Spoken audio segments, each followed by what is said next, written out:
Meghan Markle's father in intensive care after life-threatening emergency surgery. In Philippines, family pleads for prayers amid 7-year estrangement. In a heartbreaking development that has reignited the long-simmering saga of the Markle family rift, Thomas Markle, the 81-year-old estranged father of the Duchess of Sussex, is fighting for his life in a Philippine hospital. Following emergency surgery on Thursday, the 4th of December 2025, the retired Hollywood lighting director was rushed to intensive care after collapsing at home, where he has lived in quiet exile since January with his son, Thomas Markle Jr., 59. Doctors performed a grueling 3-hour operation and warned that a second procedure is urgently needed to remove a dangerous blood clot. The family has issued a desperate global plea for prayers as Thomas Sr. battles what his son described as imminent danger. Thomas Jr., who has been his father's primary caregiver since a debilitating stroke in 2022, recounted the terrifying ordeal to the Daily Mail in an exclusive interview filled with raw emotion. "I took Dad to a hospital close to our home, and they did various scans," he said, voice cracking. "The doctors said his life was in imminent danger. They raced us by ambulance, with the sirens going, to a much bigger hospital in the center of the city. My dad has undergone emergency surgery. I would ask everyone around the world to keep him in their thoughts." The sudden collapse came without warning, adding another chapter to a medical history that reads like a catalogue of misfortune. Thomas Markle's health has been fragile for years.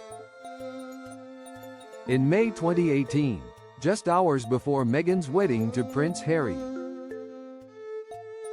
he suffered 2 heart attacks that forced him to miss the ceremony at St. George's Chapel, Windsor. King Charles, then Prince of Wales, stepped in to walk Meghan partway down the aisle, a gesture Thomas later called the most gracious and kind thing to do.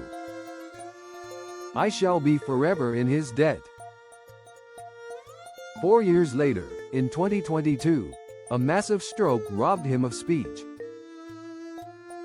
for months, requiring intensive therapy to regain basic communication. Most recently, in October 2025, a 6.9 magnitude earthquake struck the Philippines, leaving the frail pensioner trapped on the 19th floor of his apartment building for hours amid terrifying aftershocks. Samantha Markle, Meghan's half-sister, spoke of the cumulative toll. "He is a strong man, but he has been through so much," she told the Mail. "I am praying that he is strong enough to survive this. My father has been through 2 heart attacks, a stroke and an earthquake. I hope he can pull through this." She believes the emotional strain of the 7-year estrangement from Meghan has exacerbated his physical decline, a sentiment echoed quietly by many who have followed the saga. The rift began in the feverish run-up to the 2018 royal wedding, when Thomas was accused of staging paparazzi photographs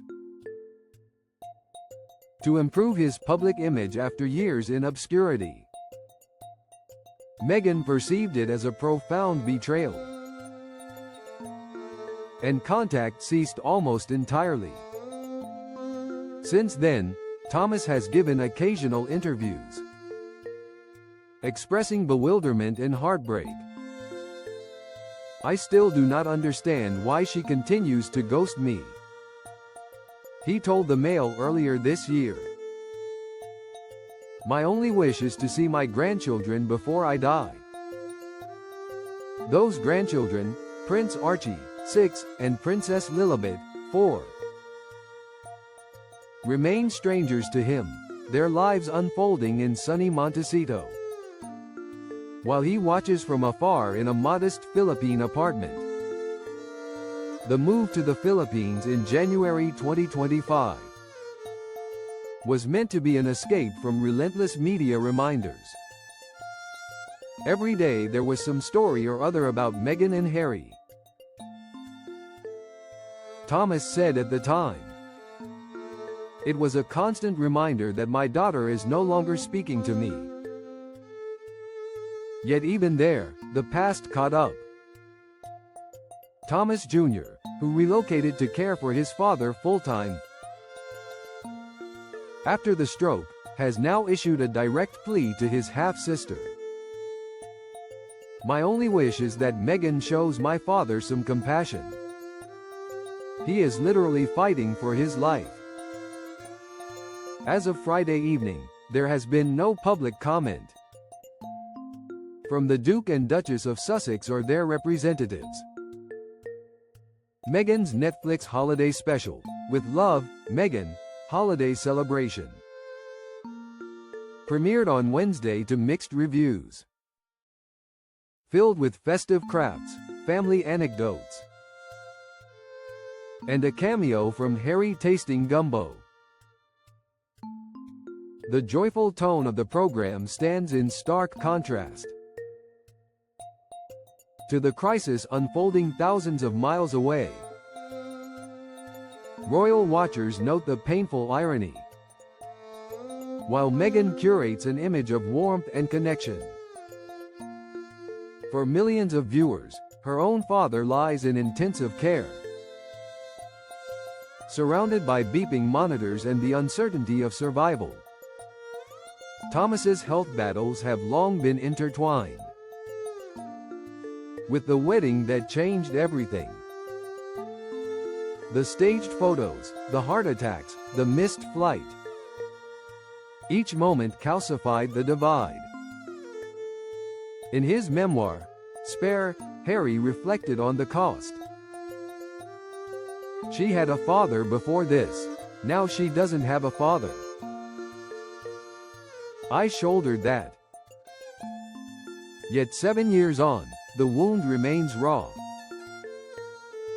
For Thomas Markle, once a behind-the-scenes figure who lit sets for General Hospital and Married with Children, the past decade has been a slow fade from relevance into isolation. His pleas for reconciliation, public letters, tearful interviews have gone unanswered. Now, as he faces what may be his toughest fight yet, the family he once held close watches from opposite sides of the world, bound by blood but divided by silence. Doctors in Manila say the next 48 hours are critical. A successful second surgery to remove the clot offers hope, but at 81 and with his history, nothing is certain. Thomas Jr. and Samantha remain at his bedside, praying for the man who raised them through divorce and hardship. The grandfather who has never held Archie or Lilibet. In Montecito, the Sussex Christmas preparations continue. A tree adorned with handmade ornaments. A table set for loved ones, a life carefully curated. Across the Pacific, an old man fights to see another dawn. Whether those two worlds will ever bridge the ocean between them remains one of the royal family's most poignant unanswered questions. For now, The only certainty is a father in intensive care. And a family scattered, hoping for a miracle. That medicine, and perhaps forgiveness, might still deliver.